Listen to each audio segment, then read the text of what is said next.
Radio Santa Rosa, informando y evangelizando, te lleva buenas nuevas en tu vida. La Sociedad Dominica de Medios de Comunicación, Sodomco, presenta A Pensar Más con Rosa María Palacios.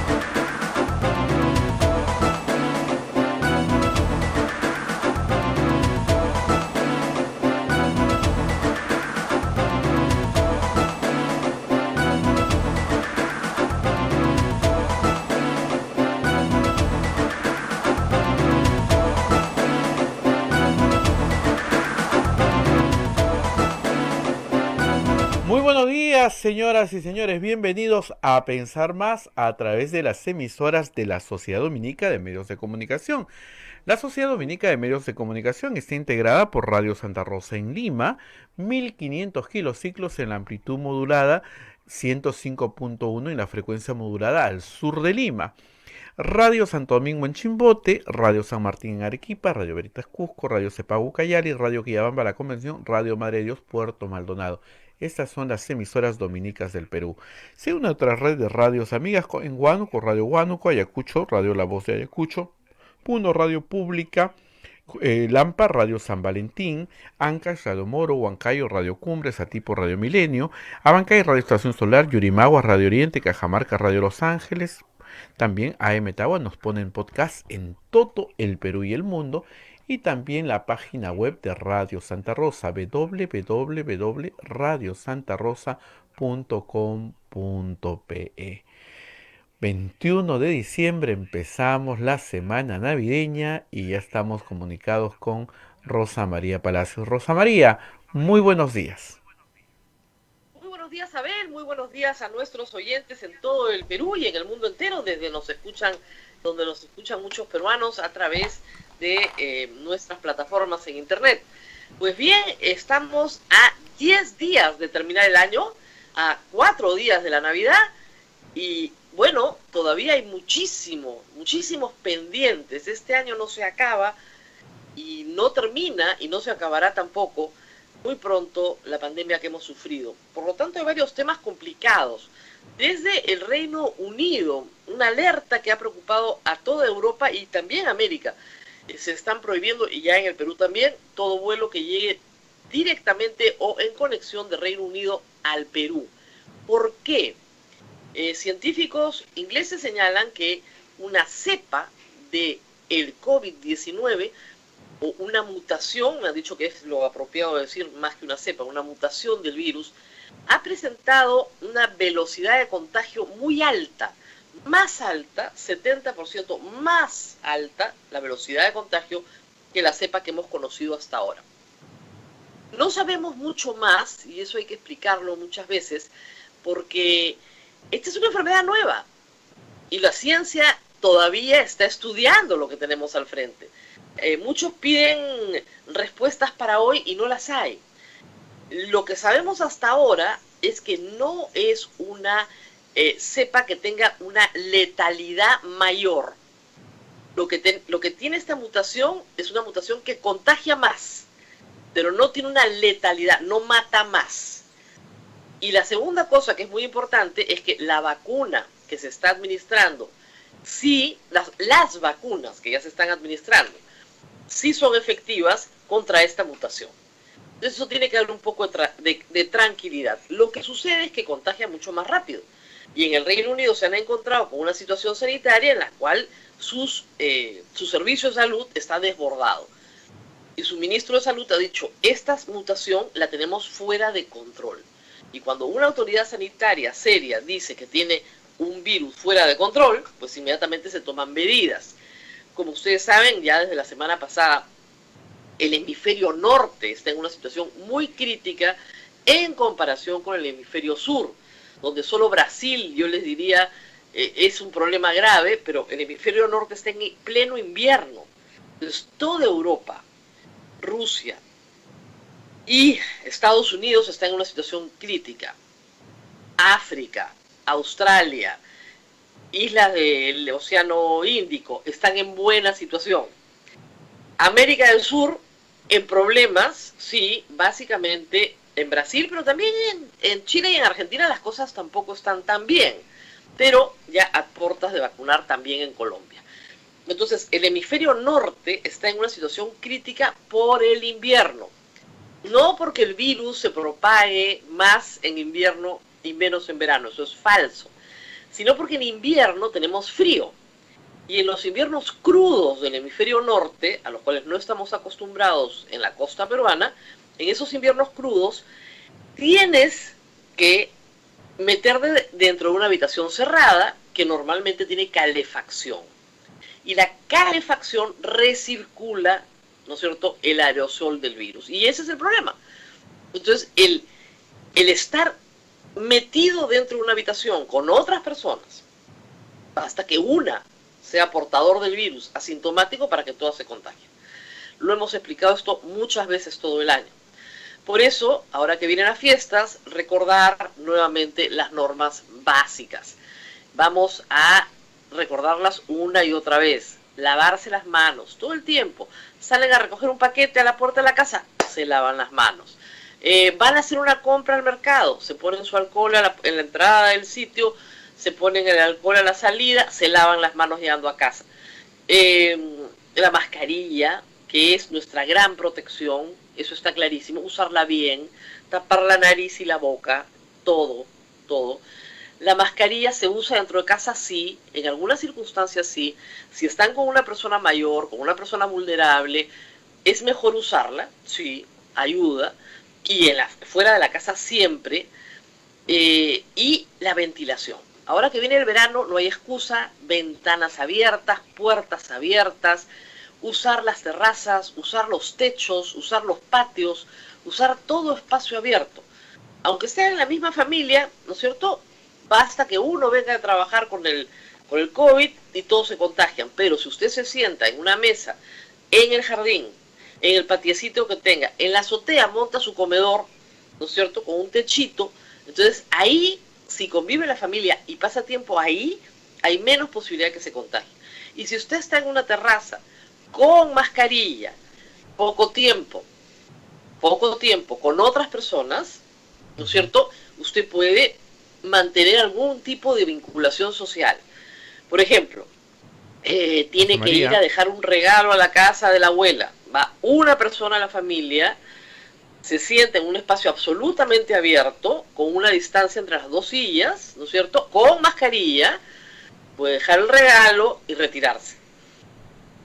Rosa María. 20 minutos, 30 minutos. Entonces, hay alternativas lógicas, razonables, para poder sustituir lo que también va a pasar esta Navidad. A ver, problemas emocionales que no faltan. Así es. Rosa María. En medio de estos dos problemas complicados para el gobierno del presidente, vamos a hablar en este momento. Rosa María. ¿Me escuchas? Están tomando la carretera en Ica y en Chao y en Pirú. Y en este momento varios terminales están suspendiendo los viajes interprovinciales porque no hay pase. Y no sabemos hasta cuándo va a haber pase. Estamos hablando de Ica y de Chao y Pirú. El mismo lugar de los problemas María, ¿me escuchas?, que suscitaron la derogación de la Ley de Promoción Agraria.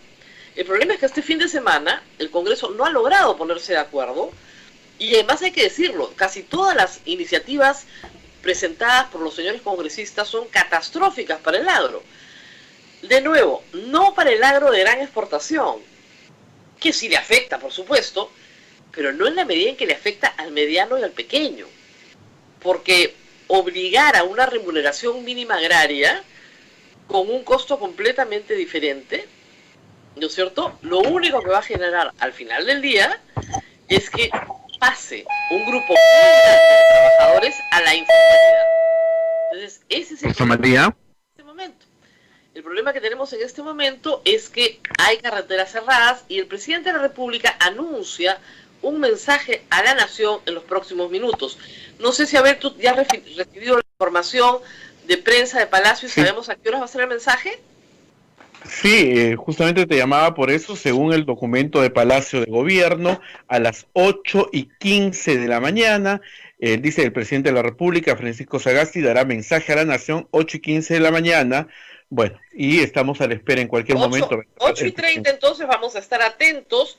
Es raro que a esta hora haya un lunes, además, sí, ya me han mandado acá a ver la notificación, efectivamente, un mensaje a las 8:15, dice Sí, 8:15. pero sabemos que el presidente no es precisamente muy puntual y que va a ser transmitido a través de la señal de TV Perú, así que vamos a estar esperando el mensaje, que sería ahora mismo casi, pero en fin, vamos a esperar que nos den la señal para escuchar el mensaje. Se están suspendiendo, reitero, los viajes en transporte interprovincial, no por razones sanitarias, sino porque simplemente los buses no pasan. Lo cual, en esta semana de fiestas navideñas, donde hay viajes de retorno, porque los hay, es bien crítico, ¿no es cierto? Es bien duro para la gente saber que el 24 está prohibido circular en auto particular y no hay pase. Nadie quiere pasar Navidad en la carretera porque hay algunas personas que no están contentas con su situación. Ellos pedían la derogatoria de la ley, se derogó la ley como ellos querían. Ahora tiene que salir una nueva ley. Como no ha salido como ellos quieren, cierran la carretera. Todo tiene un límite, creo yo. La protesta también tiene que respetar los derechos de los demás. Y en este caso ya se ha hecho todo lo que estas señoras protestaban y no querían tener el régimen general, hoy lo tienen. Hoy tienen exactamente el régimen general. El mismo régimen que tienen todos los trabajadores del Perú. No tienen dinero antes en el bolsillo, porque se les estaba dando antes. No les gusta el dinero antes en el bolsillo, perfecto. Pero ya rechazaron el texto de la ley agraria y siguen agitando en Chao, Imbirú y en Ica. Hay que decir una cosa, no son los únicos valles agroexportadores, ¿ah? En Chincha está todo tranquilo, hay algunos piquetes, pero todo tranquilo. En Piura está todo tranquilo, ¿no es cierto? Hay otros problemas en Piura, en naturaleza sanitaria. Entonces, aquí hay algo más, yo siempre lo he dicho, pero en fin, dejemos que la calle se exprese. Y es un acto de extorsión, hay que decirlo.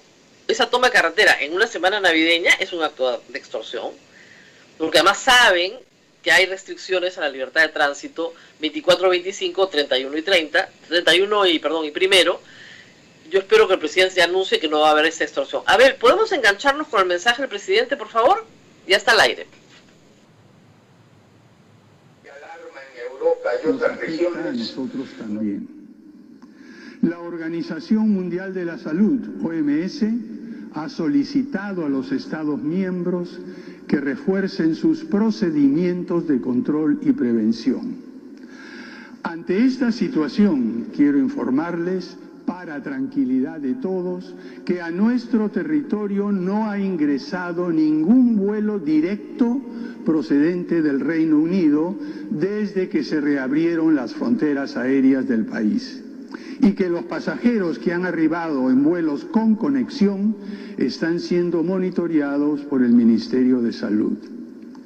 Más aún, deben saber, queridos conciudadanos, que ningún pasajero que provenga del extranjero puede ingresar al Perú si es que no presenta el resultado negativo de una prueba molecular, en estricto cumplimiento de los protocolos sanitarios establecidos.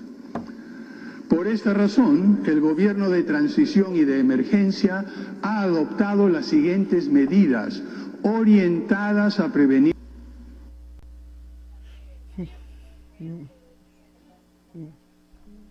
Breve el mensaje, María. Estoy transmitiendo, bueno, para señalar básicamente que lo que había sido un avance simplemente se tiene que retroceder, y esto pasa en situaciones de emergencia. El avance era que ya se permitían vuelos que venían de Europa, no ha entrado ningún vuelo directo del Reino Unido, pero es evidente que cualquiera que viaje a Perú desde el Reino Unido podía tomar algún vuelo en conexión. Y lo que se ha señalado es que no van a entrar por 15 días vuelos provenientes de Europa, por el momento.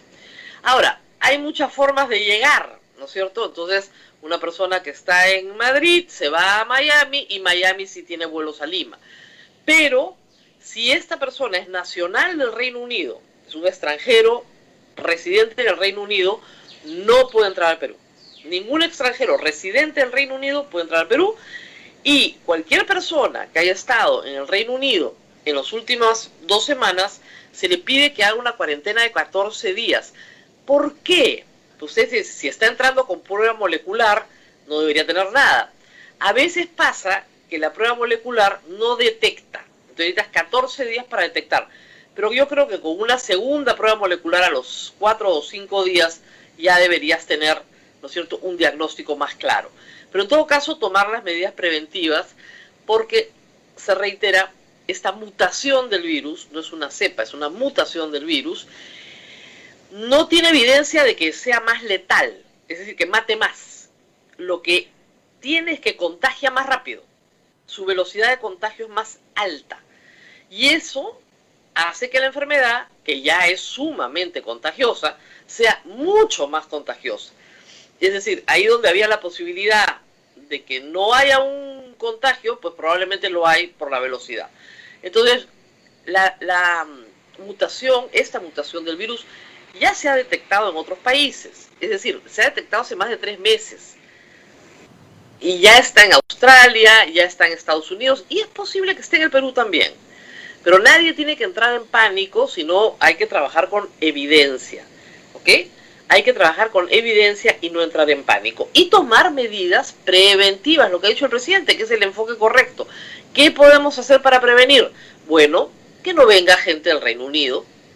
Igual como a nosotros nos paran en otros aeropuertos, nosotros también podemos decir, bueno, que la gente que viene del Reino Unido lamentablemente no va a poder venir esta Navidad y estas fiestas. La que ha venido, que guarde cuarentena, que esté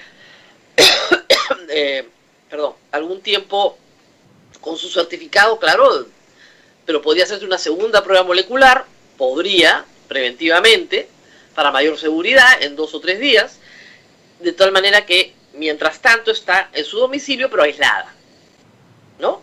Entonces, digamos, si llegó hace una semana, no tiene ningún síntoma, en su domicilio aislado, pero luego se hace una segunda prueba. Si viene del Reino Unido, si viene como residente del Reino Unido, donde esta mutación ha generado, pues, estragos en la velocidad de contagio. Ahora, hay que señalar algo, ¿ya?, que a veces no se entiende. El Perú tiene niveles de prevalencia de la enfermedad muy altos en comparación con Europa. O sea, nuestra política sanitaria, y esa es una cosa que hemos repetido, lo conversaremos ahora cuando hagamos un balance de fin de año con José Alejandro Godoy en algunos minutos, nuestra política sanitaria fracasó. Y fracasó a tal punto que en Lima el 40% de la población está contagiada.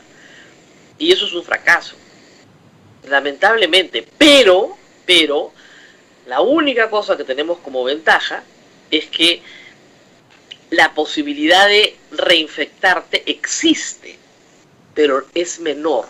Hay reinfección, sí, y no es letal. Hasta el momento es raro el caso de una reinfección letal. Existen también, pero son muy raros.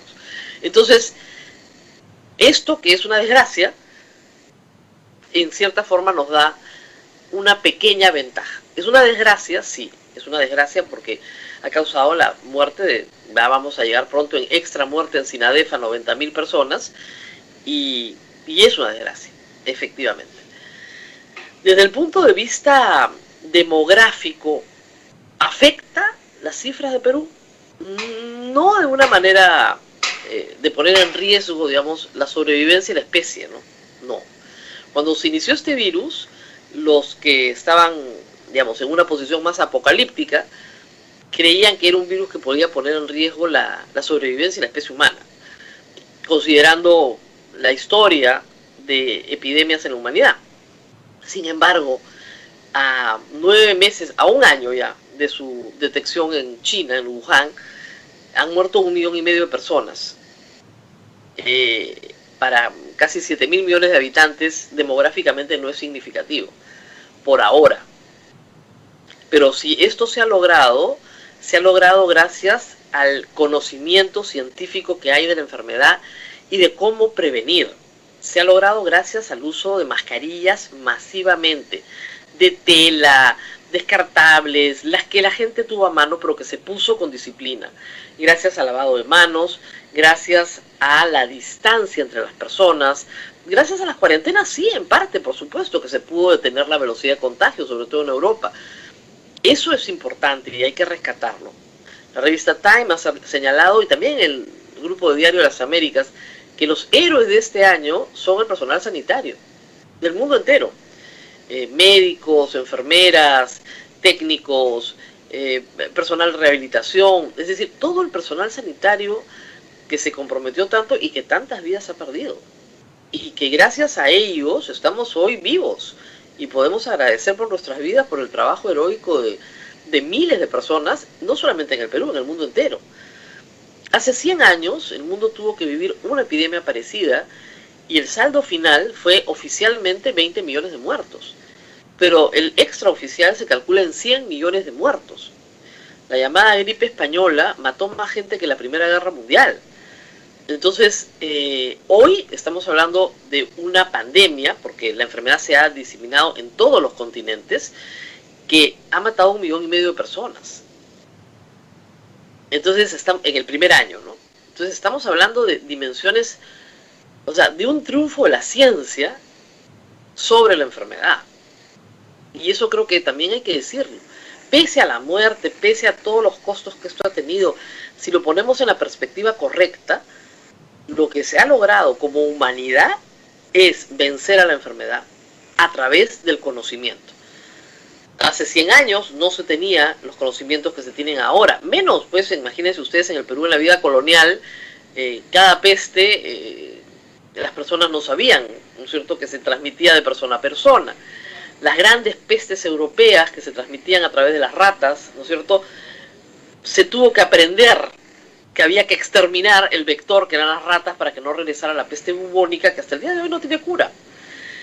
Pero aprendimos, la humanidad aprende. Este ha sido un año de aprendizajes y hay que agradecerle eternamente a todo el personal sanitario y a todos los médicos, epidemiólogos, los virólogos, es decir, los que han estado estudiando la enfermedad, estudiando su comportamiento, estudiando cómo combatirla, cómo desarrollar vacunas. Son los grandes héroes. La ciencia humana ha vencido a la enfermedad.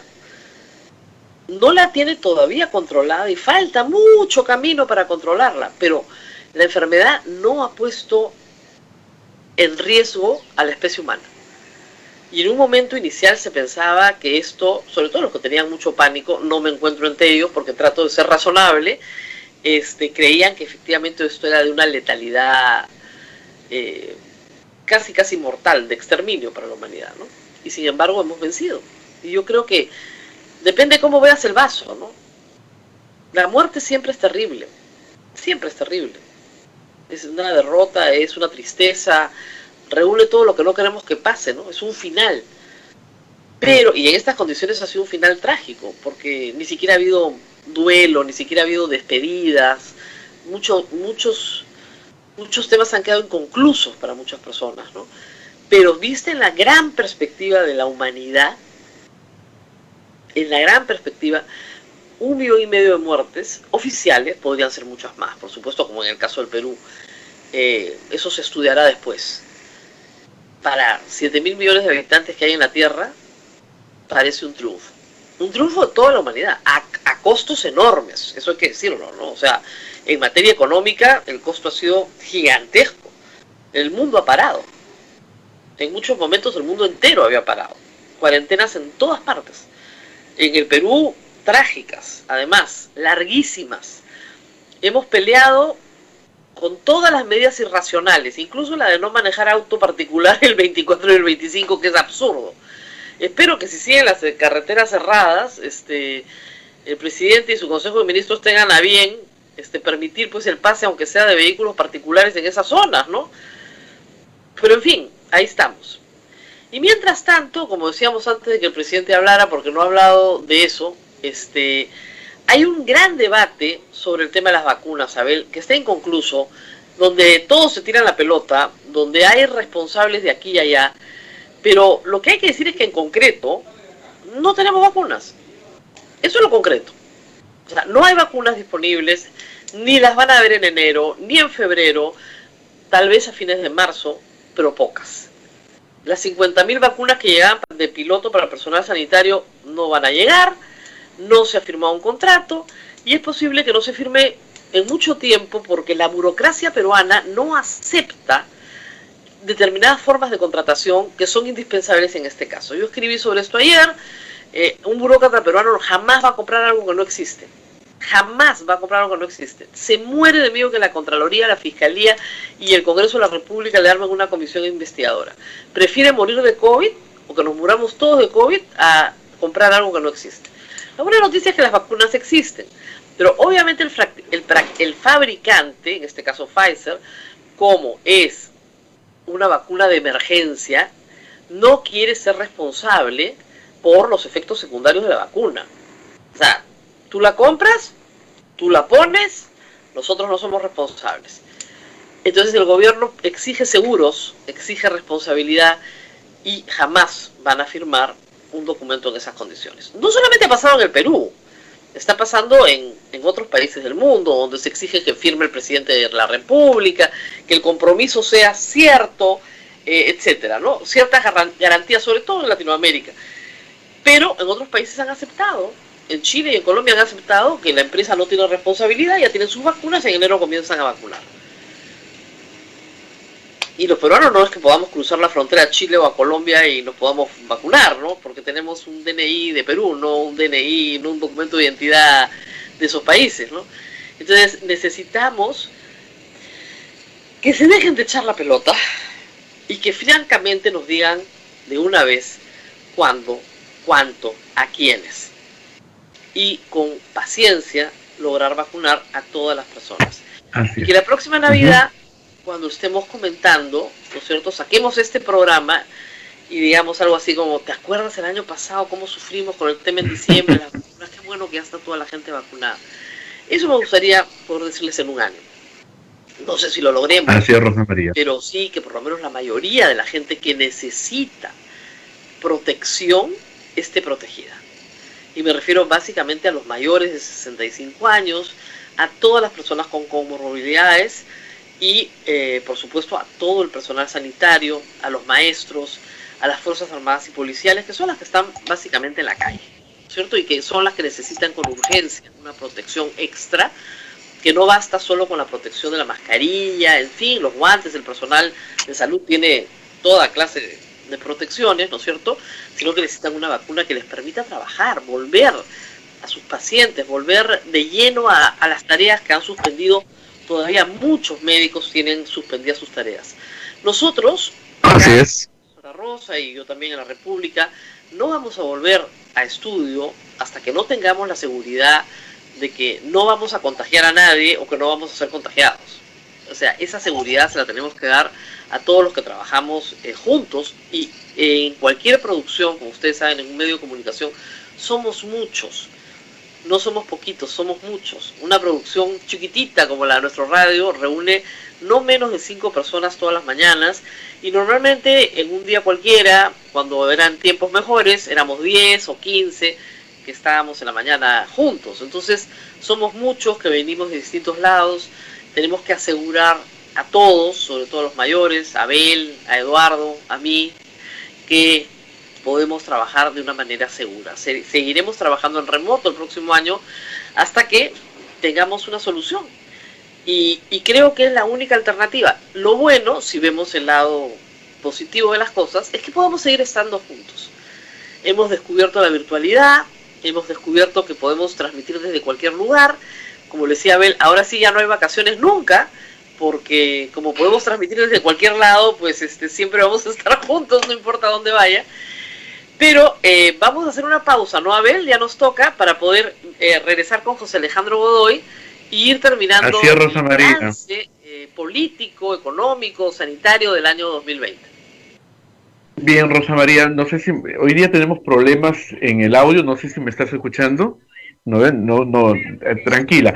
Solamente quiero leerles los nombres de los ganadores de la rifa, por si acaso, y nos vamos porque José Alejandro está esperándonos. El primer premio lo ganó Enma Casiano, el segundo premio Elizabeth Medina, el tercer premio lo ganó Alex Vidaurre, el cuarto premio lo ganó Shirley Berroa y el quinto premio lo ganó Roberto Roldán. Ahí en el banner va a salir todito los detalles.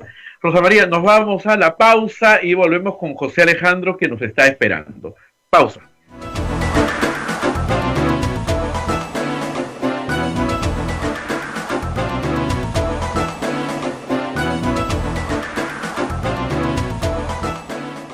Sodomco, Sociedad Dominica de Medios de Comunicación. Antes, para hacer su tarea, María tenía que recorrer un largo camino hasta la biblioteca más cercana. Ahora que tiene HughesNet, el internet satelital número 1, solo camina a la sala de su casa para tener acceso a la mejor educación. HughesNet te ofrece planes desde 20 megas, Wi-Fi incorporado y más datos para estar siempre conectado. Visita internetsatelital.com.pe y recibe el primer mes gratis. HughesNet, el internet satelital que llega donde otros no llegan. Aplican términos y condiciones. Adviento, tiempo de esperanza, tiempo de preparación, tiempo de Dios y camino de alegría. Os anunciamos el gozo de Adviento. Miren la cuarta llama ya. La cuarta semana de Adviento nos habla del advenimiento del Hijo de Dios al mundo. María es figura central y su espera es modelo estímulo de nuestra espera. Adviento. Bendice, el Señor está cerca.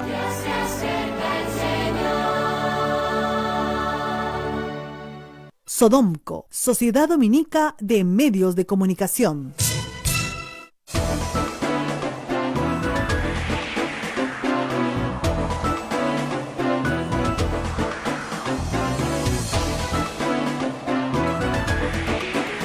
Continuamos con A Pensar Más a través de las emisoras de la Sociedad Dominica de Medios de Comunicación en Lima, Radio Santa Rosa, Radio Santo Domingo en Chimbote, Radio San Martín Arequipa, Radio Veritas Cusco, Radio Zapagu Cayali, Radio Quillabamba en La Convención, Radio Madre de Dios en Puerto Maldonado, Radio Huánuco en Huánuco, Radio La Voz de Ayacucho en Ayacucho, Radio Pública en Puno, Radio Moro en Ancash, Radio Cumbre en Huancayo, Radio Milenio en Satipo, Radio Estación Escolar en Abancay, Radio Oriente en Yurimaguas, Radio Los Ángeles en Cajamarca, AM Tagua nos ponen podcast en todo el Perú y el mundo.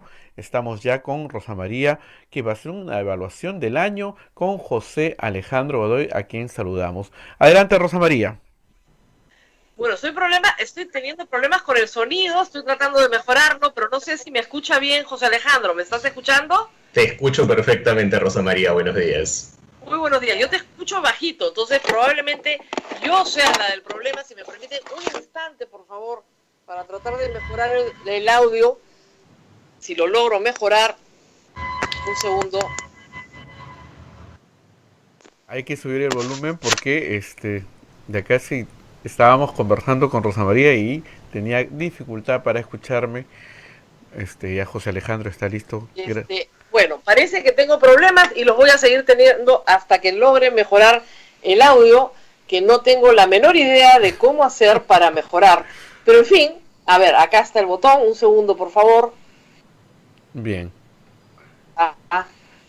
A veces la tecnología nos abruma, Rosa María. No lo veo. No, lamentablemente no tengo la menor idea de cómo mejorar el audio. Estoy tratando de hacerlo, pero en fin. Muy bien. Sí, Abel. No, te decía que a veces la tecnología nos abruma. Así que... la tecnología acá no me está ayudando nada. Algo he hecho mal, pero yo estoy segura que en la siguiente pausa lo podremos mejorar. Muy bien, José Alejandro. Estamos empezando. Tenemos noticias en este instante. El presidente de la República acaba de dar un mensaje al país. Se prohíben los vuelos de Europa, de Lima a Europa y de Europa a Lima, por lo menos, sobre todo los que vienen del Reino Unido. Por una medida preventiva, ha dicho el presidente. Esto solamente es por 2 semanas y para ir evaluando esta nueva mutación del virus que no se sabe, pero parece ser que no es más letal, pero sí muchísimo más contagiosa.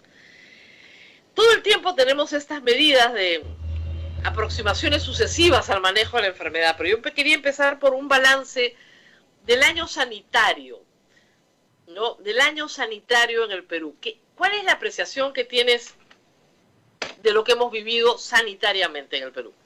A ver, yo creo que esperar una performance mejor del Estado peruano era una situación un poco complicada. Hay que considerar, sin duda alguna, que estamos ante un Estado que tiene poca capacidad en el sistema de salud, ¿no? Un presupuesto que se ha ido incrementando poco a poco, pero que todavía no es suficiente, poca capacidad de compra, lo estamos viendo en el tema de la vacuna, y además tenemos un Estado que ha tenido, sumen a eso, sucesivos tres ministros de salud en toda la crisis, ¿no? Hubo una ministra al inicio, luego vino el señor Zamora y vino finalmente la señora Macetti, que continúa hasta el día de hoy. Entonces, hay un primer problema que es un problema estructural del sistema de salud. Por tanto, frente a ese problema estructural del sistema de salud, que ya todos conocíamos cómo es, hay una primera situación. Segundo lugar, una situación histórica. ¿Qué es lo que ocurre con una situación histórica? Y esto ha ocurrido en varios lados, en varias epidemias, ¿no? Con el cólera, con la peste bubónica, etc. Y uno puede explorar en esto en libros de historia al respecto. Hemos tenido situaciones en las cuales la acción del Estado ha sido básicamente reactiva, ¿no? Y frente a condiciones sanitarias que ya complicaban la situación, que era, por ejemplo, un sistema de vivienda como el que tenemos, donde la gente vive hacinada y no puede hacer distanciamiento social, no tenemos soluciones tan prontas frente a este problema. Entonces, allí tenemos una situación bien complicada. Tercero, errores de gestión, ¿no? Quizás el tema de las vacunas es el más claro y es el más evidente respecto de qué es lo que estamos haciendo mal, ¿no? En el caso de las vacunas, básicamente cruce entre Ministerio de Salud, Cancillería, un comando vacuna que no se sabe bien si es ejecutivo o si es simplemente recomendación, y finalmente todo esto desemboca en un combo bastante complicado.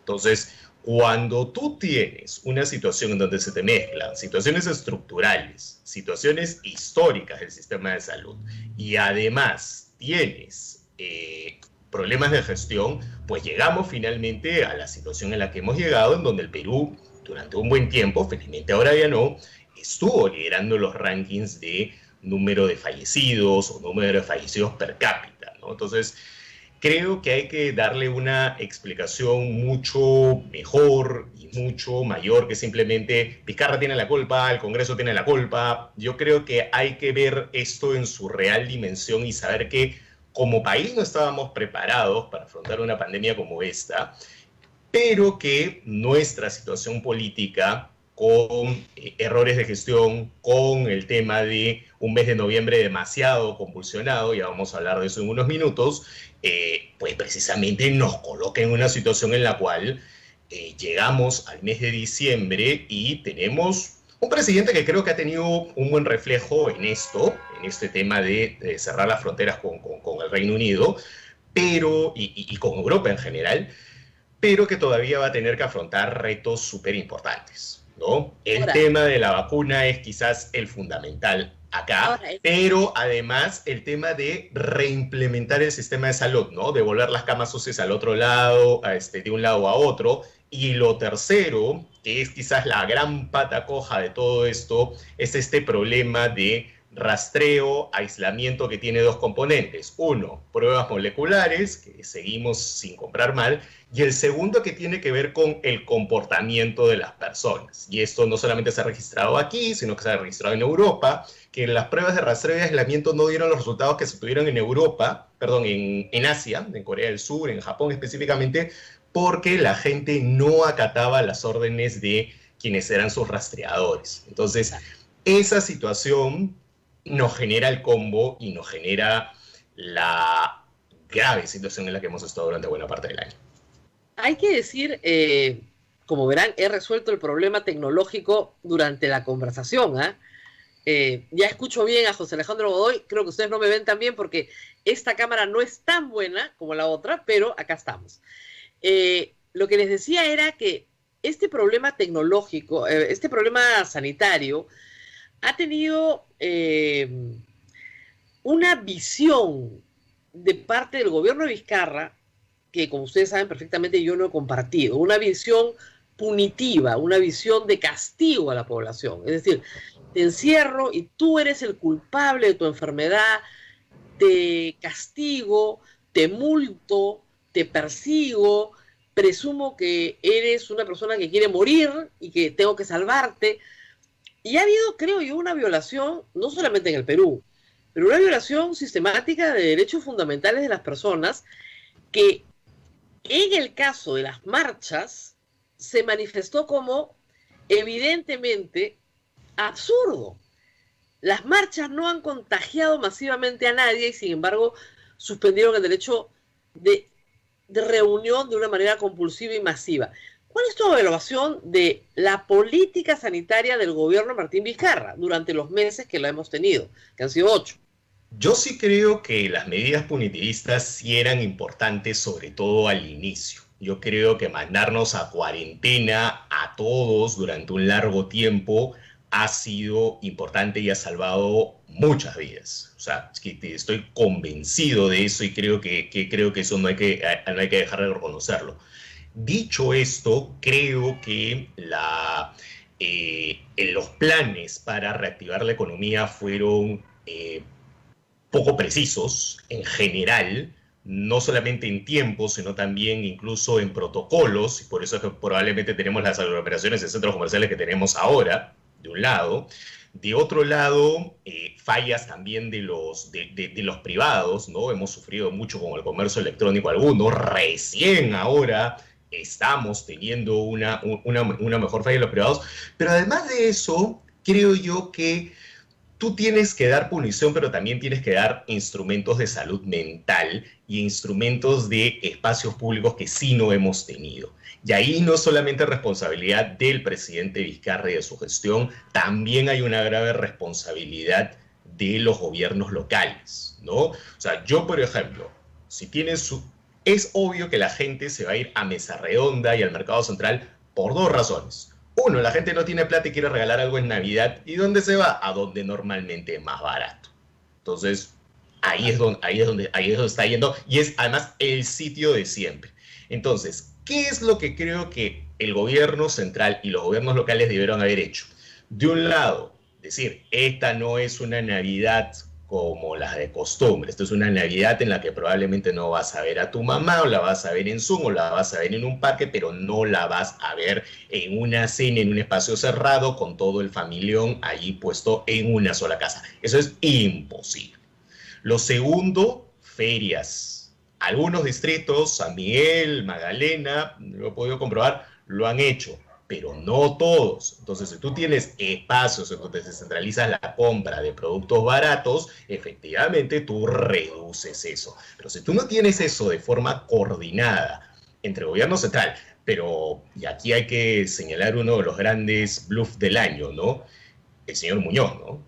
O sea, la gestión del señor Muñoz como alcalde de Lima ha dejado mucho que desear. Y muchas de estas cosas de implementación de sitios abiertos, espacios abiertos, no dependían únicamente del gobierno central, sino dependían en su mayoría de la municipalidad metropolitana. En general, José Alejandro, todos los temas de logística, por ejemplo, se tenía que hacer sistemas de logística de distribución de alimentos a nivel nacional, que funcionaran para que la gente no tuviera que salir de su casa o para que se alejara lo menos posible de su casa, de tal manera que la gente saliera menos distancia, menos tiempo.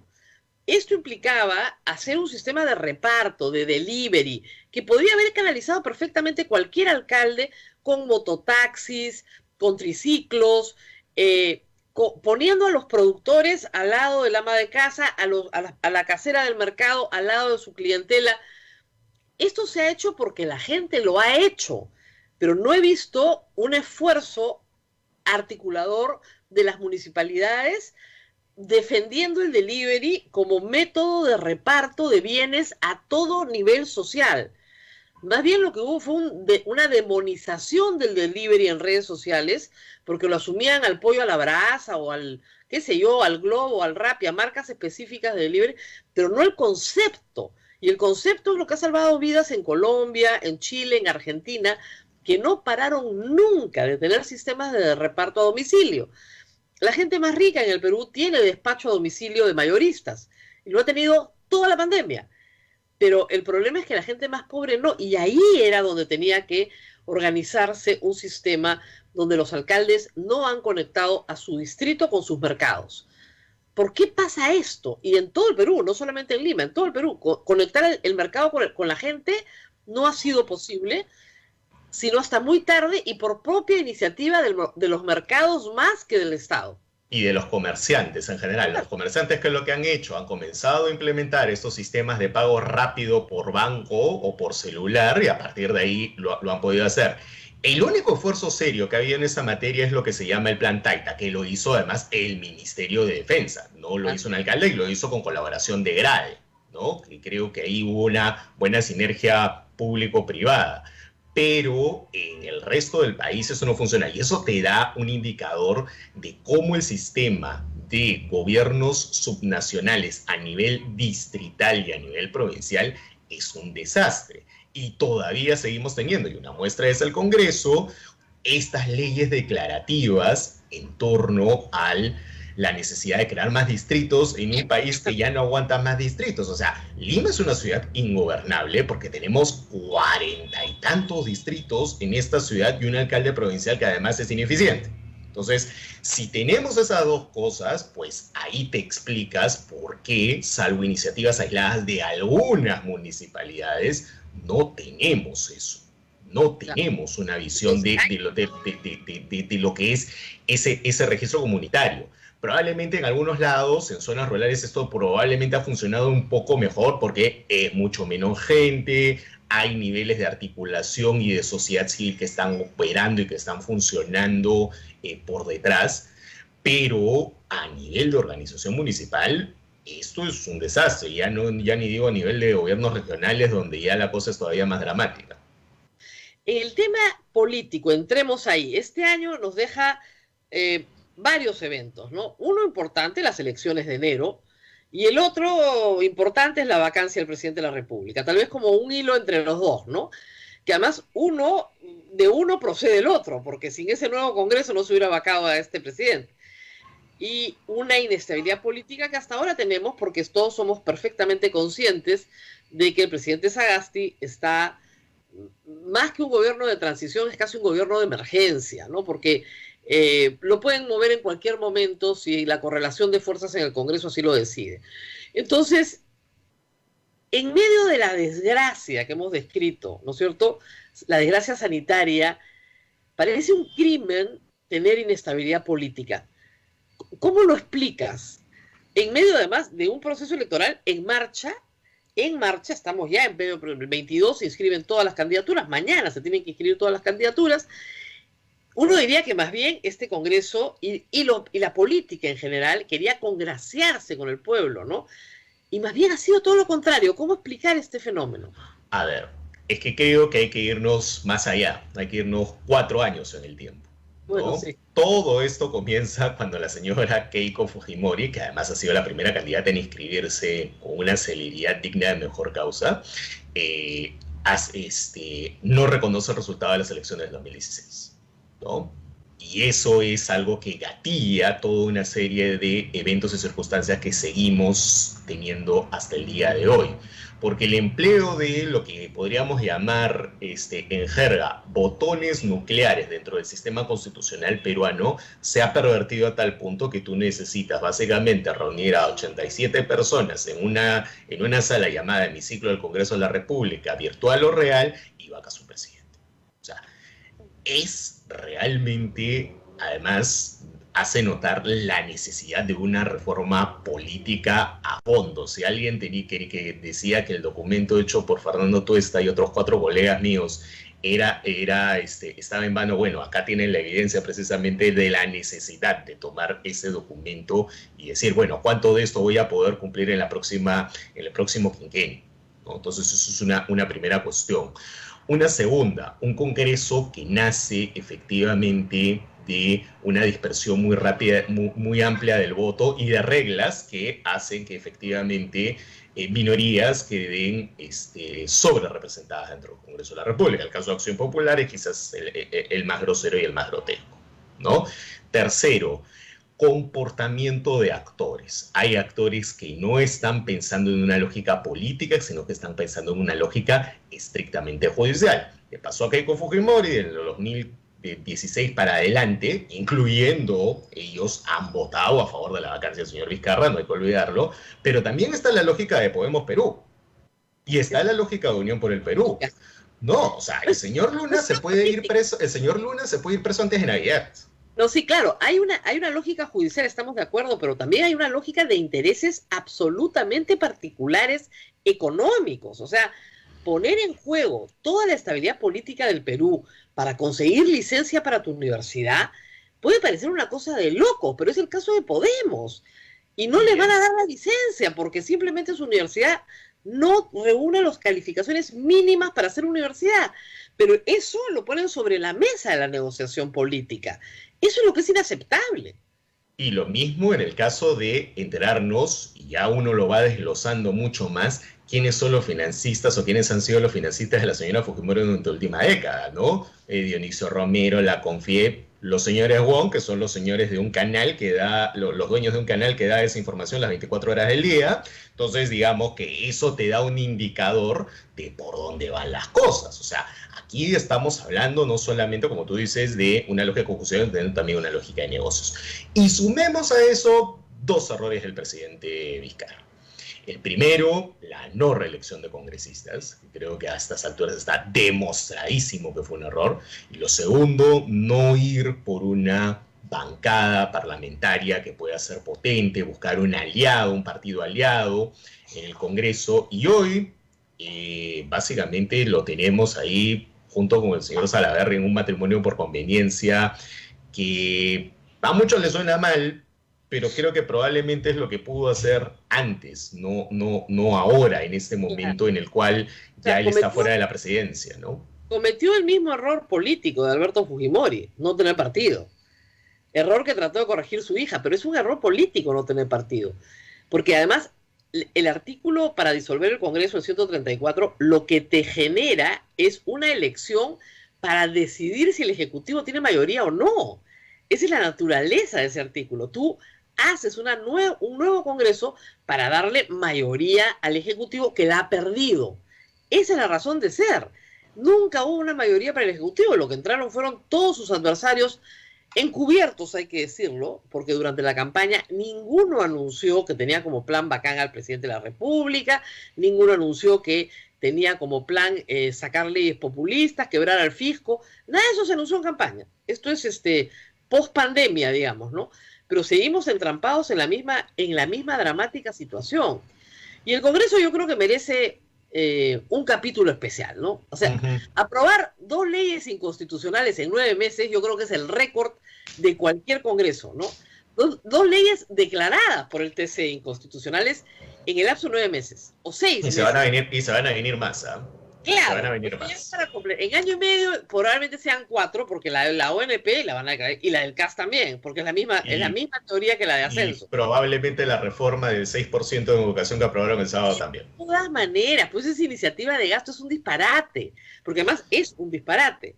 Salvo que en APP crean que en la Constitución, como pasaba con la Constitución del 79, tienen que haber normas declarativas que nadie va a cumplir nunca, ¿no? Entonces, pues, normas programa, como les decían.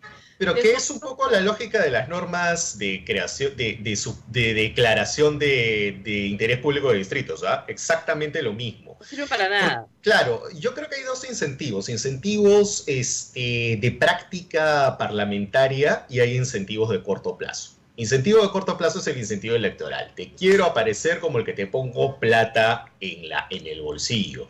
Y yo creo que ahí los señores congresistas deberían leer la tesis doctoral ya publicada como libro de Paula Muñoz, politóloga destacada de la Universidad del Pacífico, en donde dicen que el clientelismo aquí en el Perú no funciona de esa manera. Acá la gente reside, pero no necesariamente tiene una decisión en el voto. Eso es una primera cuestión. La segunda tiene que ver con dos cuestiones estructurales que a mí me parecen fundamentales. La primera es que aquí la exoneración de segunda votación de varias cosas en el Congreso se ha convertido en la regla y no en la excepción como debería ser. Y esto es feroz, esto es fundamental para poder entender por qué se comporta el Congreso. Henry Piz y Jorge del Castillo pusieron esa regla en el 2001-2002, previendo de que sea es un tránsito a luego tener un Senado. Lamentablemente esa reforma se interrumpió, gracias a Antero Flores, gracias Partido Aprista Peruano, ¿no? Eso hay que recordar un poquito de historia. Pero esa era una suerte de tránsito a lo que vendría a ser luego un Senado. Y lo segundo es que tenemos un servicio parlamentario que, salvo honrosas excepciones, es muy pobre. Hay una buena parte de asesores de planta, pero hay una gran parte de asesores del Congreso que son asesores de confianza de los parlamentarios y muchos de ellos llegan con su propio conflicto de interés allí, ¿no? En varios casos, por ejemplo, en la Comisión de Educación se detectaban que habían sido abogados o involucrados con. Esto es una situación que debería parar, claro. A nadie le conviene en el Congreso, sin duda alguna, hacer una reforma del servicio parlamentario como la planteaba, por ejemplo, Transparencia hace algunos años, ¿no? Que es mandar a todo el mundo a un servicio profesional y quedarte con dos asesores de confianza, el de prensa y un asesor político, y punto, ¿no? Pero esas dos cuestiones, que son cuestiones ya históricas del Congreso, junto con una vocación electorera muy, muy clara y electorera a la mala, es lo que te genera este escenario. Porque además, claro, la pandemia, ¿qué es lo que te cambia, no? Con el foco de las acciones se va al Ejecutivo, se va al gobierno regional, se va al gobierno local, es decir, a gente que puede ejecutar cosas y efectivamente poner directamente plata en el bolsillo de la gente. Entonces los congresistas no se querían quedar atrás. Y claro, en esa lógica hemos estado. Además, como tú dices, la tesis de Paula Muñoz, y es conocida, y la experiencia de nosotros demuestra que no hay una relación directa entre regalo y voto. Pero, bueno, a los congresistas y a los políticos se les hace difícil creer. Pero hay un efecto peor.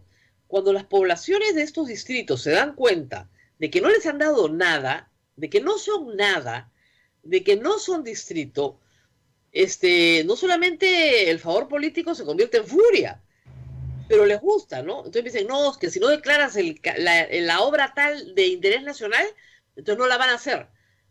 ¿La harán o no la harán? Sin esa declaratoria. El distrito se hará o no se hará sin esa declaratoria. Entonces, yo sí creo que puede ser un boomerang. Puede causar mucha furia saber que el congresista te está engañando, que no te está dando absolutamente nada. Nada. Que es como las vacunas. No tenemos en concreto nada. Igualito. Entonces, que es un poco lo que está pasando con las protestas sobre el régimen agrario ahorita, ¿no? O sea, básicamente las protestas son porque el Congreso derogó la norma y no sabe qué hacer con ella. O sea, algunos me decían, no, es por presiones de la Asociación de Productores Agrarios. No, en realidad, si uno ve el debate de las últimas 2 semanas, ve a un Congreso que no sabe qué hacer con esto. Tiene claro, felizmente, lo de la temporalidad de los contratos. Tiene claro, felizmente, que es necesario salir de un régimen tributario que ya después de 20 años es insostenible, y cualquier economista de izquierda a derecha te lo podría decir. Pero con todo lo demás, no sabe absolutamente qué hacer. Y tú llegabas a una situación como la del viernes, en donde tú tenías a Conveagro y a GAP, las dos de la mano diciendo, no aprueben este desastre, muchachos, por favor. O sea, estamos hablando de los dos extremos, ¿no? Entonces, para que veas ahora, lo que tienes que hacer con Beagro y AGAP es hablar con la gente que está tomando hoy carreteras, que son piquetes pequeños y que son piquetes asusados, bien manejados, además, y bien organizados. Porque, José Alejandro, tú y yo juntamos a 25 más y nos tomamos una carretera sin problema. Es la forma más fácil de hacer presión política.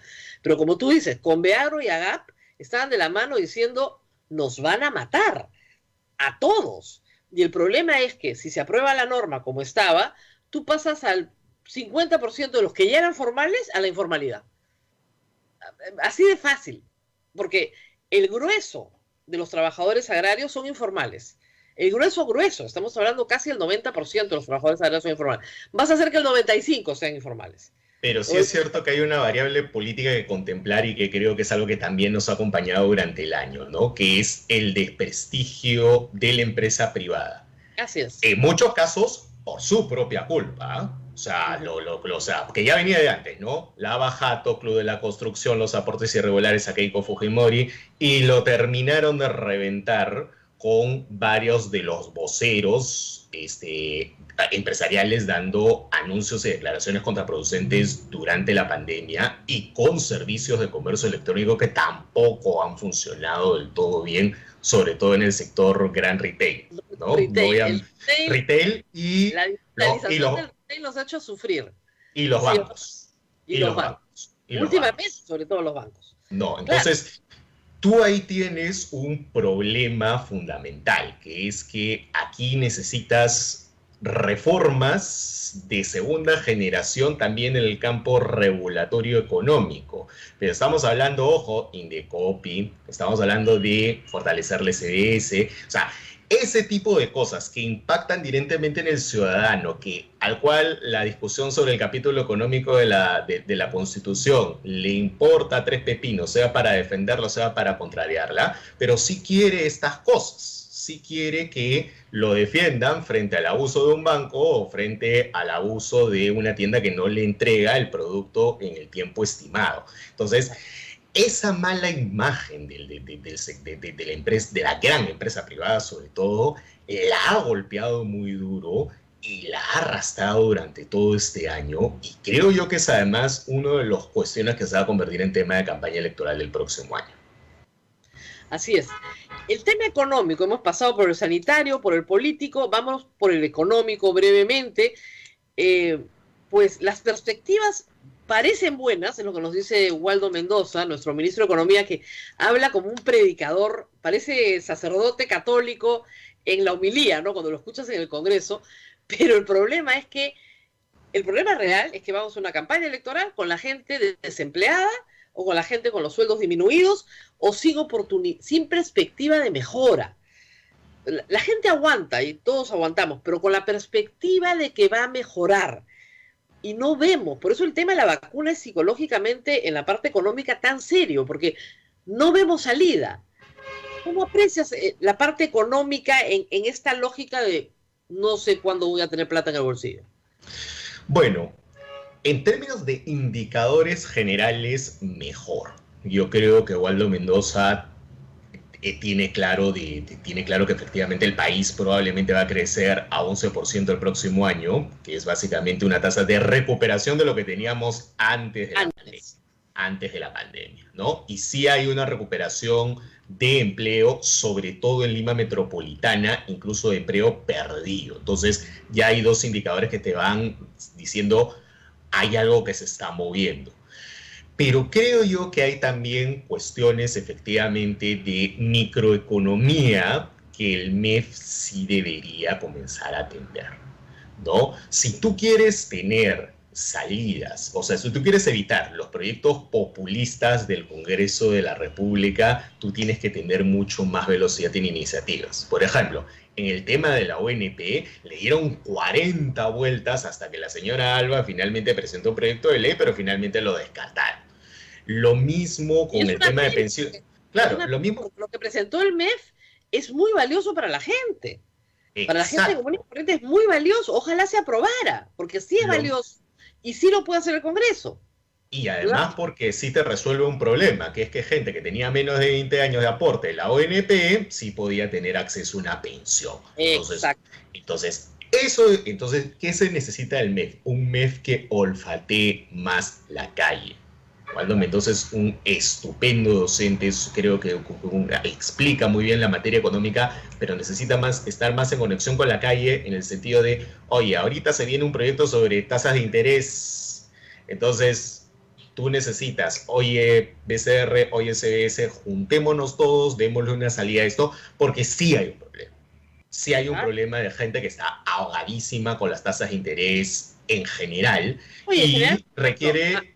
Ampliar también ampliar los plazos de reactiva, porque los plazos de reactiva comienzan a vencer y la gente dice, yo todavía no me he recuperado como para comenzar a pagar. O sea, cosas como tú dices, más pequeñas, pero que sí le pueden dar un aire todavía al que está aguantando, ¿no? El tema de turismo, por ejemplo. El turismo tiene que aguantar un año más.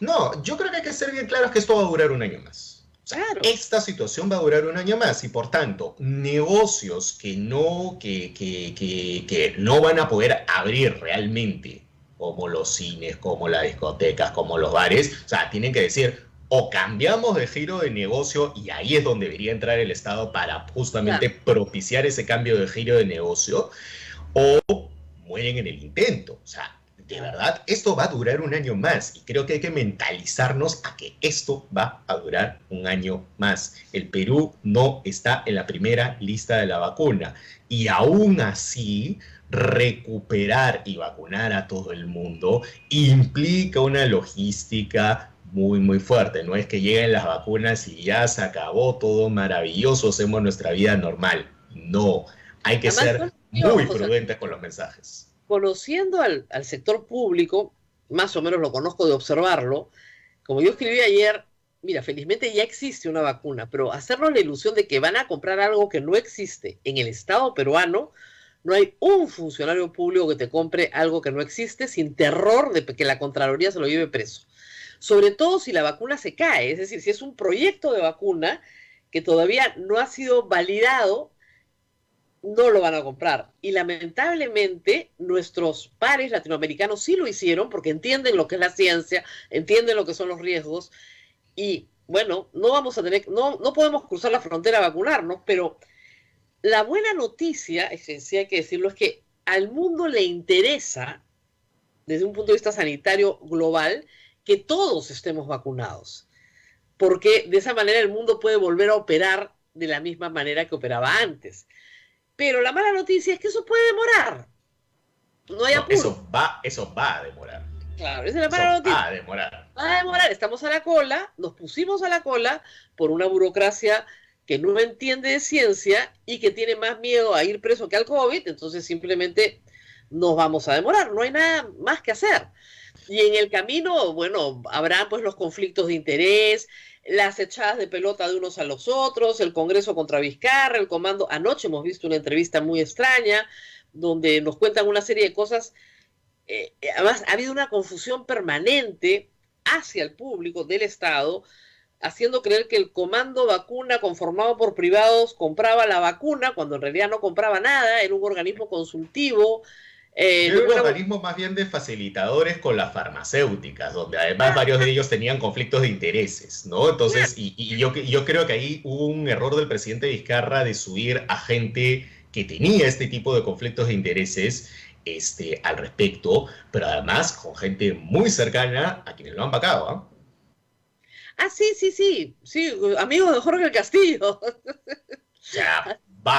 Vamos. Y yo creo que una cuestión también importante, chapando un poco esa línea, es un poco la necesidad de tampoco bajar la guardia respecto de lo que yo llamo la coalición vacadora, que no solamente está en el Congreso. Está ahí, hay un grupo conservador muy duro, representado en su momento por el señor Flores Arauz y este gabinete extraño que armó, que está esperando que en cualquier momento eso vuelva a ocurrir, o tratar de cooptarse o subirse al carro de la candidatura conservadora que prenda más, o la de Keiko Fujimori o la de Hernando de Soto, porque digamos que la que tradicionalmente debía llevar lo que es la de López Aliaga no prende ni con un fósforo. No. Ni con bomba atómica prende, pero digamos, y la de Hernando Soto está muy deteriorada por sus propios hechos. Probablemente Keiko Fujimori sea la candidatura más conservadora que prenda. Y eso me lleva a mis últimas preguntas ya sobre perspectivas del próximo año.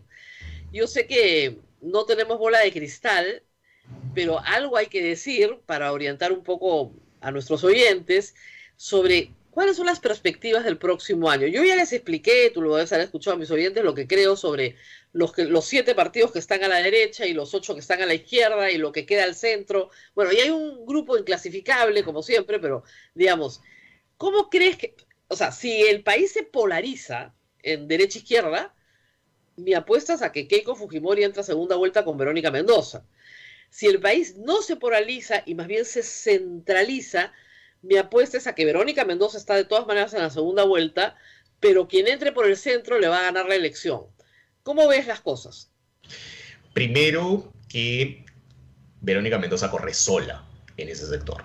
Corre sola en el sector de izquierda. O sea, digamos, el resto de candidatos está pulverizado, tanto por sus propias limitaciones, como por ejemplo que el señor Arana terminó fundiendo un espacio como el Frente Amplio, ¿no? Entonces ahí tienes, digamos, ella corre sola. Más bien, por correr sola, es que alguna de la gente de Juntos por el Perú comienza a pelearse por los morados. ¿Por qué? Porque Julio Guzmán ha intuido que puede robar votos de la centroizquierda.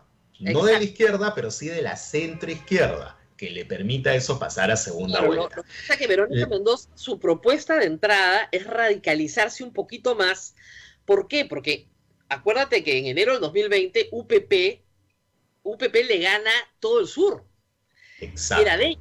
Entonces, para poder recuperar el sur necesita radicalizarse.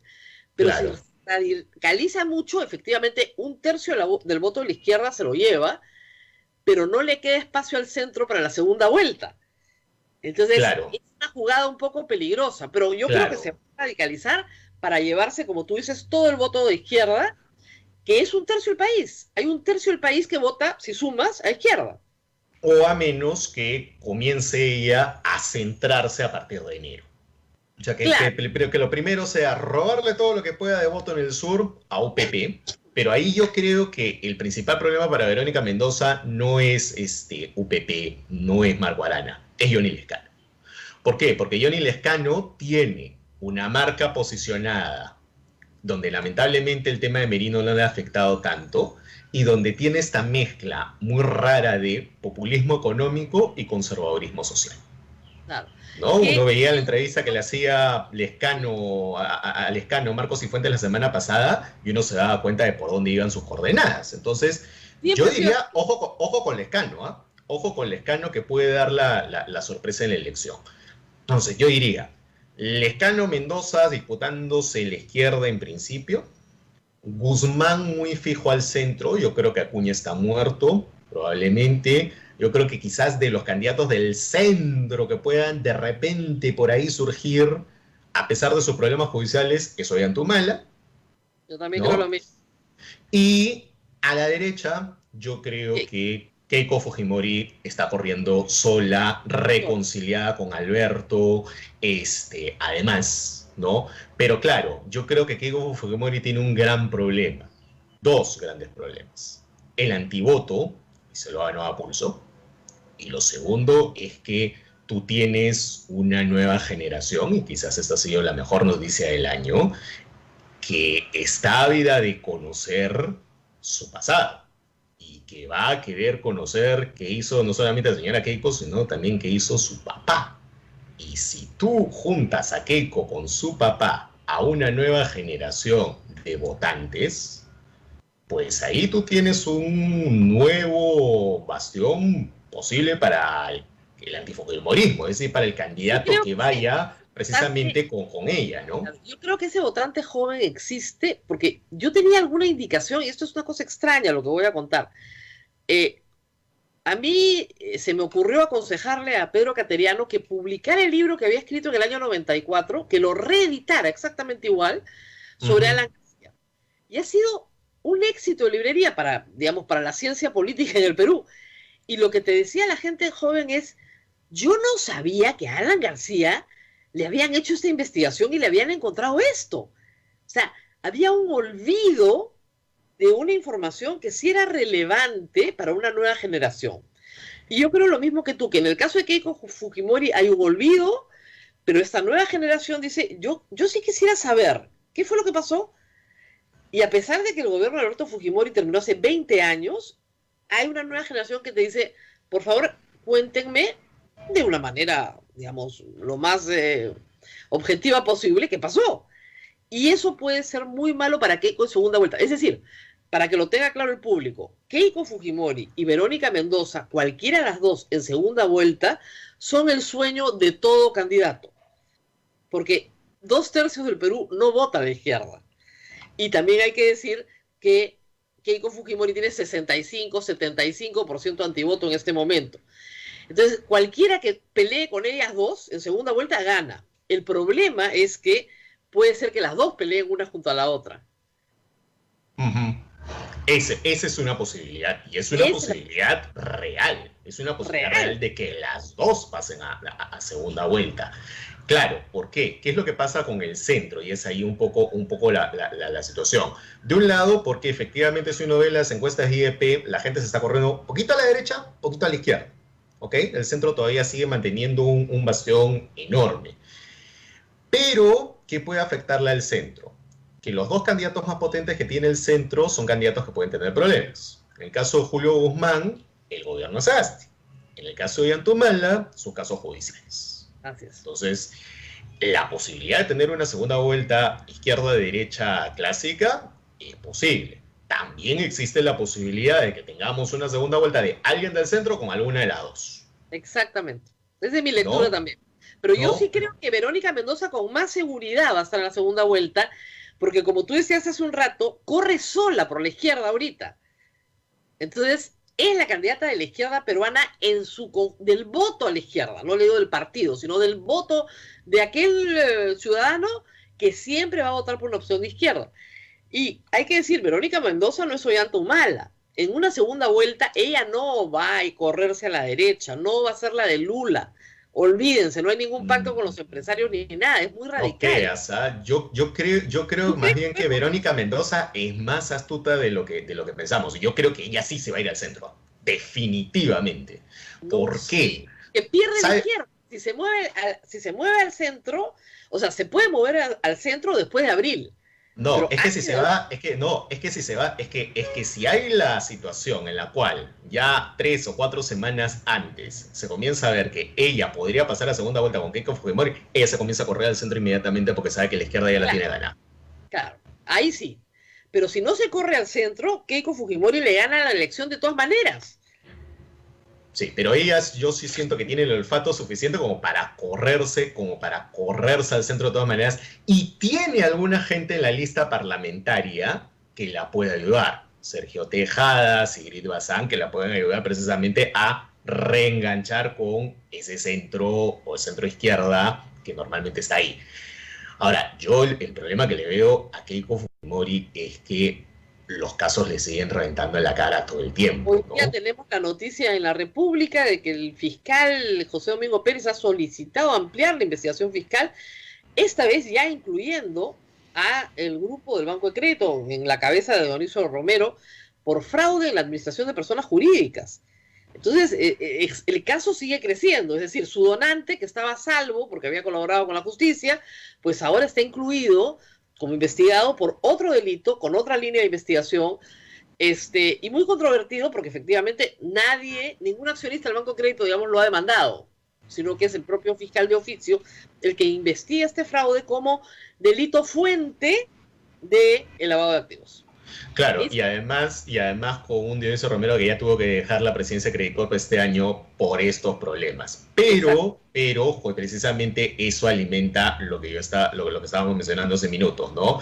Mala imagen de la empresa privada asociado a un partido que tiene pues todas las cuentas pendientes del mundo, y que además, claro, si tú haces luego la asociación con los videos del papá, o sea, de Dionisio Romero papá, con Montesinos, sí, pues tienes el combo completo, ¿no? O sea, el pasado a Keiko Fujimori la suelta. Hay un problema de imagen bien cuestionable. Bueno, muy bien, José Alejandro, nos hemos ido hasta las 9:23. No nos vamos a ver. Sí, una feliz Navidad, pero Isabel, que hay preguntas. Sí. Rosa María. A ver, un segundo que acá Eduardo levantó el volumen. Vamos a ver. El momento más crítico del año, José Alejandro. Tú sabes que estas preguntas vienen de cajón. Noviembre, ¿no? Noviembre. Yo creo que eso fue el momento más crítico del año. 3 presidentes en una semana, con un señor como Merino usurpando la presidencia y con un gabinete tan conservador que haría que el Opus Dei esté a la izquierda de ese gabinete. A la izquierda, pero lejos, ¿ah? lejos. Sí. ¿Qué más? Forsyth, ¿cómo ves? Camino al desastre, ¿no? O sea, yo creo que es un envase vacío, no tiene nada y tiene buena gente alrededor de él, ¿no? Su plancha es una buena plancha en general. Él no le explota. Pero yo creo que su lista no tiene el atractivo que puede tener la del Partido Morado o la de Juntos por el Perú o la de otras fuerzas políticas, y creo yo que él se puede terminar diluyendo muy, muy rápidamente, ¿no? Es el mismo caso de Castañeda en 2011. Claro. Y probablemente tú le apuestas más a Johnny Lescano. Yo no le apuesto tanto, ¿eh? O sea, yo sé que la Lampa como marca vale, pero ha quedado muy deteriorada, no por culpa de Johnny Lescano, ¿eh? Johnny Lescano está completamente apartado de sus colegas parlamentarios, tiene otra línea, pero pesa también eso. O sea, yo creo que en las opciones de centro, ahorita, el que ha capitalizado la desgracia del Perú, hay que decirlo, es Julio Guzmán y Verónica Mendoza. Forsyth trató, pero llegó tarde, ¿no es cierto? Cuando trató de unirse a las marchas y era tardío, su mensaje era inentendible al principio, parecía que estaba de acuerdo con el golpe de Estado, y también creo que el golpe de Estado va a ser un parteaguas, porque candidato que no lo llame golpe de Estado está perdido.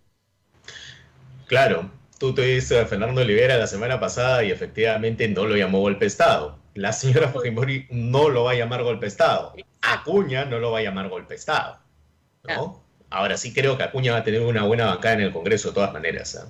Sí, porque APP tiene una clientela desarrollada ya por muchos vínculos que ya tienen más de 20 años, pero yo recomiendo varias lecturas, Becas, Bases y Votos, lo he vuelto a releer en estos días para dictar un curso, Coaliciones Independientes, o sea, esta idea de que estás y no estás, pero desarrollas vínculos, y esos vínculos generan una lealtad a veces en el electorado que puede funcionar.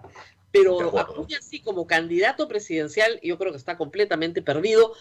Pudo haber tenido una oportunidad si hubiera tenido la conducta del Partido Morado, que dijo cuál es la sensatez, vamos a estar a la altura del desafío. No, tuvo como vocero al señor Meléndez. Cada vez que lo escuchaba decía, pero está decidido a no tener candidato presidencial en la segunda vuelta. O sea, están con entusiasmo bajándose a Acuña. Era una cosa de locos. Entonces sí, le faltó olfato político por todas partes y no creo que pueda, pero bueno, recién empieza la campaña. Además, José Alejandro y yo no somos videntes, ¿eh? Estamos diciendo nuestras impresiones hoy al 21 de diciembre del año 2020. La próxima semana nos enteramos de algo, pasa algo. El Perú es un país impredecible. Algunos dicen que ingobernable también, pero impredecible de todas maneras. A ver, personaje del año. Personaje del año. Nuestros médicos, ¿no? Yo creo que hay que felicitar a la primera línea de médicos, de enfermeras, de epidemiólogos, de toda la gente que ha estado trabajando en el sistema de salud para tratar de salvar vidas. A nivel mundial. Lo mismo. Yo creo que a quienes han desarrollado la vacuna, yo añadiría un personaje importante en el Perú, a todos los jóvenes que salieron a marchar. Sí. A una nueva generación que refresca mucho. Cada generación ha tenido sus marchas, ¿eh? Pero esta ha sido muy, muy especial por la capacidad de conectarse entre ellos a velocidades para nosotros pues supersónicas, ¿no? De coordinar, de organizarse, una capacidad de organización muy, muy nuevas para la política peruana, pero que tienen que ver con todas las plataformas que usamos todos los días, ¿no? Y como dice José Alejandro, me uno a eso. Yo también creo que, así lo han dicho varias revistas mundiales, el Grupo de Diarios de América, los médicos, el personal sanitario en general y los científicos que han acompañado a ese personal sanitario. O sea, la ciencia y la medicina aplicada. Esos médicos, esas enfermeras, el personal sanitario, esos virólogos, esos epidemiólogos, la gente metida en los laboratorios, la competencia científica que es tan sana. Yo sé que la gente odia la competencia. La competencia es lo que nos pone vacunas hoy en el planeta entero. Equipos de investigación compitiendo de manera separada en China, en Europa, en Estados Unidos, trabajando, encontrando una solución, compitiendo, y cooperando también, porque si no hay cooperación no es posible, y logrando un resultado en menos de un año, eso es un éxito del espíritu humano que para mí es, a pesar de que no tenemos la vacuna, el éxito de que exista en menos de un año una vacuna es extraordinario. Y yo decía, Alejandro, antes de que te conectaras, que la última pandemia que sufrió la humanidad fue la gripe española, que mató oficialmente a 20 millones y extraoficialmente a 100 millones de personas, mató más que la Primera Guerra Mundial. Y 100 años después, estamos en una pandemia que ha matado oficialmente a 1,5 millones de personas, que puede en un año más matar 2 o 3, pero no vamos a llegar ni a los 20 millones de personas ni a los 100 de hace 100 años, lo que implica un gran triunfo de la ciencia y la medicina, del conocimiento humano, de la capacidad de defendernos de una amenaza a la especie. Finalmente, la especie ha triunfado sobre el virus. Parece una cosa media, pero digamos, para los que tienen visiones apocalípticas, lo que te está diciendo es que el espíritu humano puede vencer, con muchísimas muertes, por supuesto, con una desgracia enorme, pero el espíritu humano va a prevalecer. Y yo creo que eso es lo importante. Al final la especie humana prevalece, y yo creo que eso es muy, muy valioso. Muy bien. José Alejandro, ahora sí nos podemos despedir, Abel. Sí. Para no contar a nuestro invitado, bueno, una feliz Navidad para ti, un mejor año. Gracias, igualmente. Algún día nos veremos y nos daremos un abrazo. Yo espero que el día no esté lejano, pero volveremos a hacerlo, estoy segura que sí. Y tener a todos nuestros oyentes, aparte de unas felices fiestas con distancia, paciencia.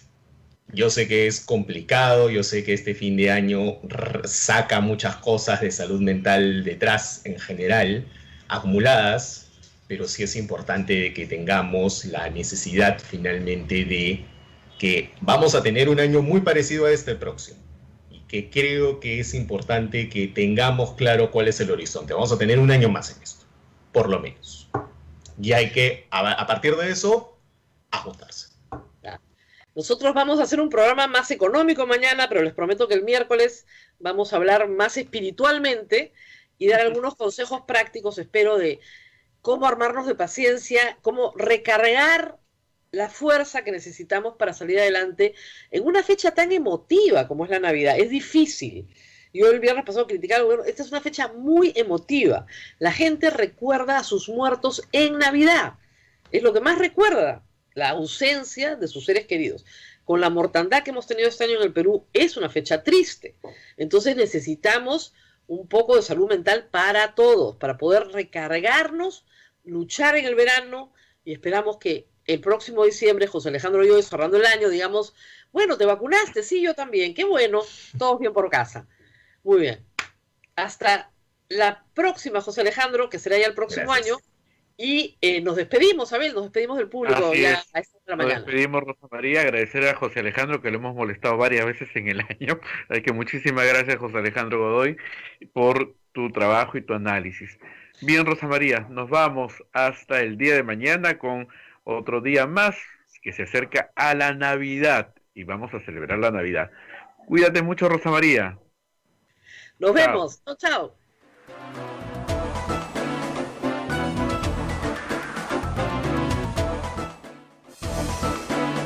Hasta aquí, A Pensar Más con Rosa María Palacios. Este programa fue producido por la Sociedad Dominica de Medios de Comunicación, Sodomco.